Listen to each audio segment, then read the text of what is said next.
Hai guys, selamat berjumpa kembali dengan channel novel populer viral kesayangan Anda ini. Saat ini admin ingin menghadirkan sebuah novel yang alur ceritanya sangat menarik dan seru.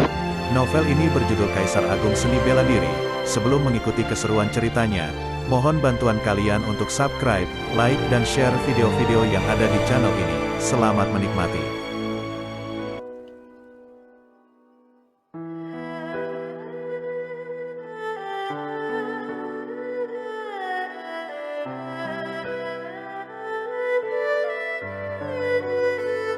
Kaisar Agung Seni Bela Diri, Bab 169.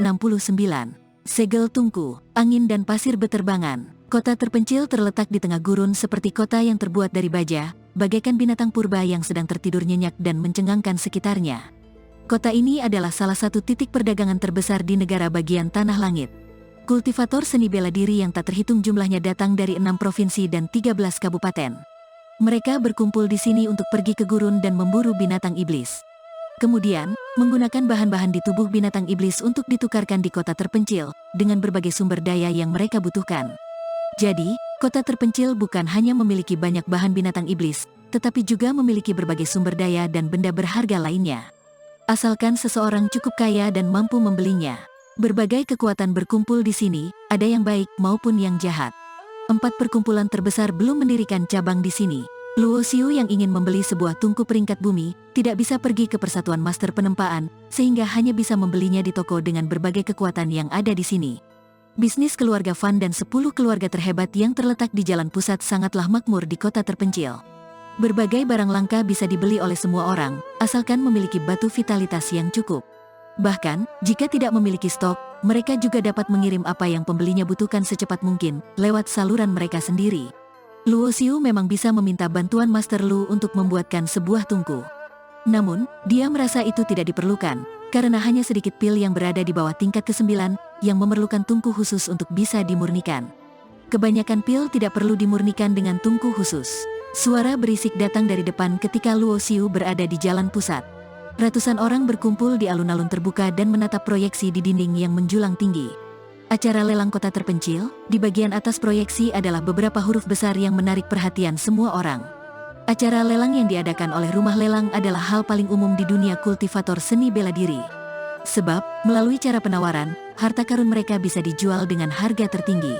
Apalagi di beberapa pelelangan berskala besar dan terkenal, beberapa barang aneh dan berharga sering muncul. Sementara itu, acara lelang akan diadakan di kota terpencil setiap 1 atau 2 tahun sekali.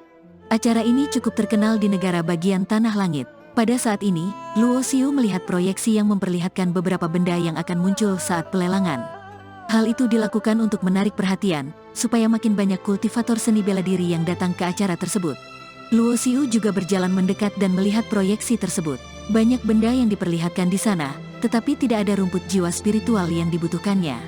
Segera, mata Luo Xiu tampak menyipit dan senyuman pun terukir di wajahnya. Sebab, di antara benda yang diperlihatkan, ada sebuah tungku yang akan dijual. Tungku yang terbuat dari reruntuhan kuno. Kelasnya tidak diketahui dan berada dalam kondisi disegel. Bahkan, itu tidak bisa dipecahkan oleh penyihir formasi tingkat ke-5. Di proyeksi, ada pengantar sederhana bahwa kelas dari tungku ini tidak diketahui. Pada saat yang sama, juga ada panduan tentangnya. Kebanyakan orang tidak akan memperhatikan tungku seperti ini. Sebab, di masa lalu juga pernah muncul tungku yang serupa, tetapi tidak ada yang bisa memecahkan segel di atasnya. Tentu saja, tungku tersebut pun tidak dapat digunakan untuk memurnikan pil dan kelasnya pun tidak bisa diketahui. Bagaimanapun juga, ini adalah benda yang digali dari reruntuhan kuno, sehingga juga memenuhi syarat untuk ditempatkan dalam acara lelang yang lebih besar. Ada banyak kultivator seni bela diri yang menguasai teknik pemurnian pil dan menguasai formasi, rela mengeluarkan uang untuk membeli tungku tersebut untuk diteliti secara cermat. Segel tungku, senyuman Luo Xiu makin melebar. Penyegelan tungku adalah sebuah larangan di zaman kuno. Ahli pemurnian pil berpangkat tinggi yang memiliki tungku sendiri, melakukan penyegelan terhadap tungku mereka, sehingga hanya mereka sendiri yang bisa menggunakan tungku tersebut. Meskipun orang lain mendapatkannya, tetap tidak dapat menggunakannya. Segel tungku sangat sulit dipecahkan. Bahkan, di zaman kuno saja, hanya beberapa master formasi yang bisa memecahkannya. Apalagi, segel tungku juga ada tingkatannya.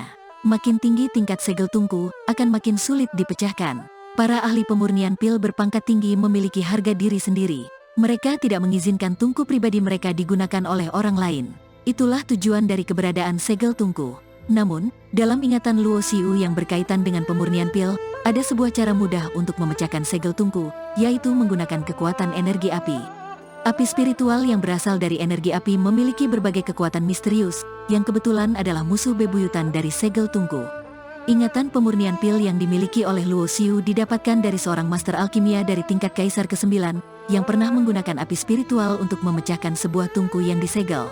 Kemudian, dia pun mendapatkan sebuah tungku yang berada di peringkat surga peringkat menengah. Hehe, aku cukup penasaran dengan kelas dari tungku yang disegel ini. Mata Luo Xiu berkedip dan merasa bahwa tungku ini muncul di waktu yang tepat.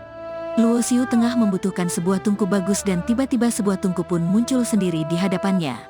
Menurut keterangan di proyeksi, acara lelang akan diadakan dalam 1 jam mendatang. Selain para kultivator seni bela diri yang diundang, kini yang bisa masuk ke acara lelang hanyalah para kultivator seni bela diri yang memiliki basis kultivasi di atas level ke-7 tingkatan pemurnian ilahi dan ahli bela diri dengan status tertentu. Di depan pintu acara lelang, berkumpul ratusan orang yang pada dasarnya tidak memenuhi kualifikasi untuk masuk ke acara tersebut.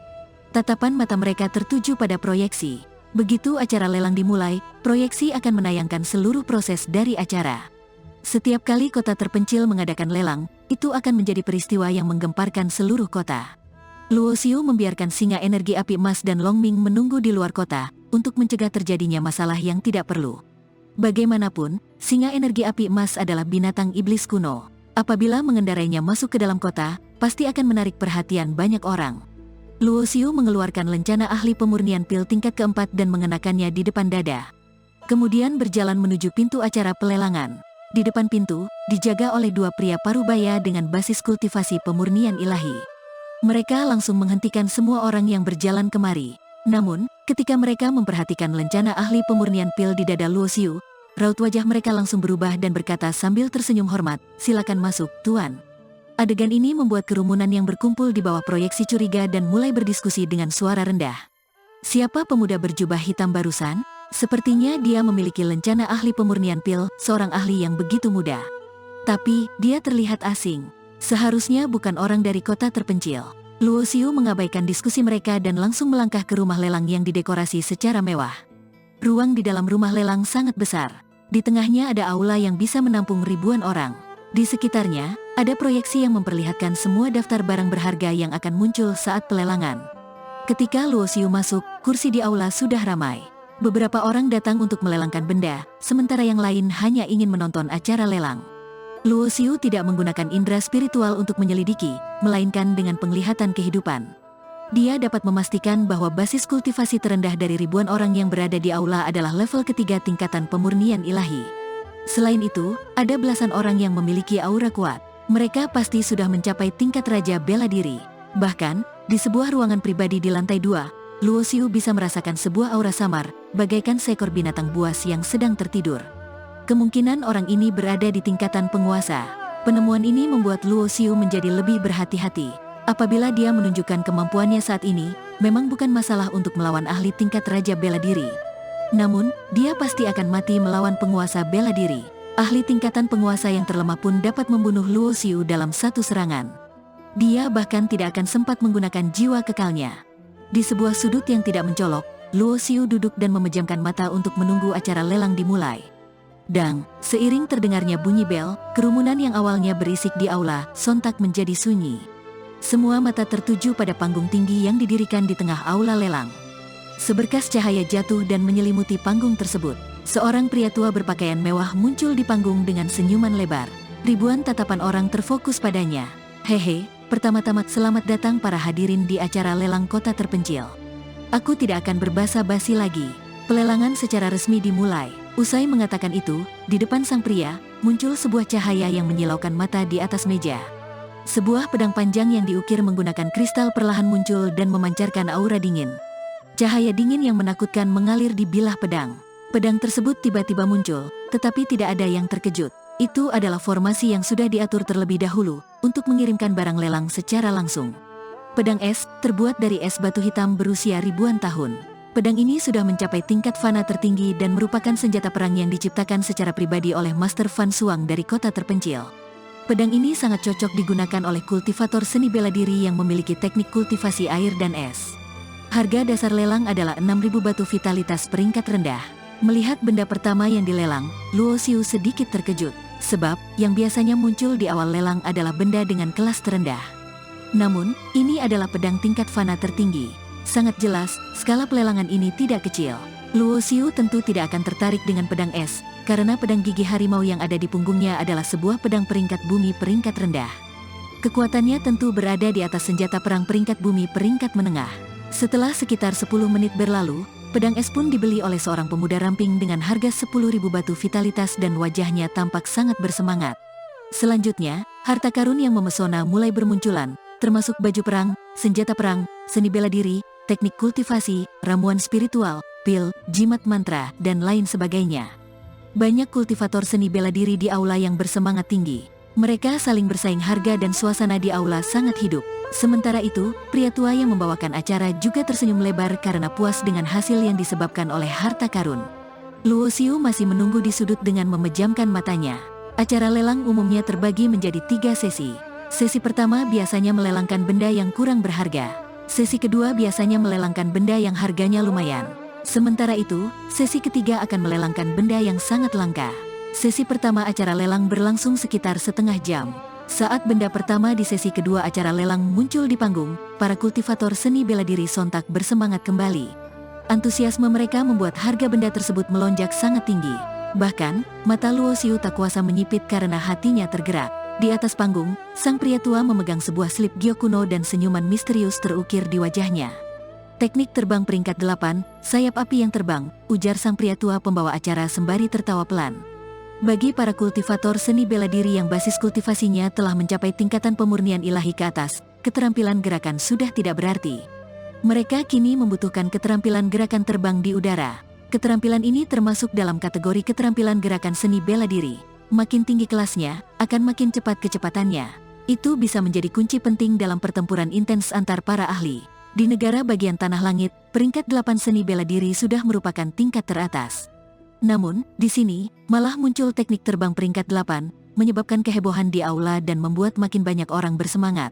Bagaimanapun, bila bisa menguasai keterampilan terbang kelas atas, seseorang bisa bergerak maju dan mundur secara bebas saat bertarung. Itu jelas akan sangat berguna, baik untuk membunuh orang ataupun melarikan diri. Selain itu, bagi sebagian kekuatan, teknik terbang peringkat 8 adalah benda yang berharga. Banyak kekuatan sudah termasuk lumayan hebat dengan memiliki peringkat 8 bela diri. Kekuatan yang mampu mengumpulkan teknik kultivasi peringkat 8, seni bela diri peringkat 8, keterampilan gerakan peringkat 8, hanyalah 10 keluarga terhebat yang dipimpin oleh keluarga Fan. Di seluruh negara bagian tanah langit, tidak akan ditemukan yang ke-11.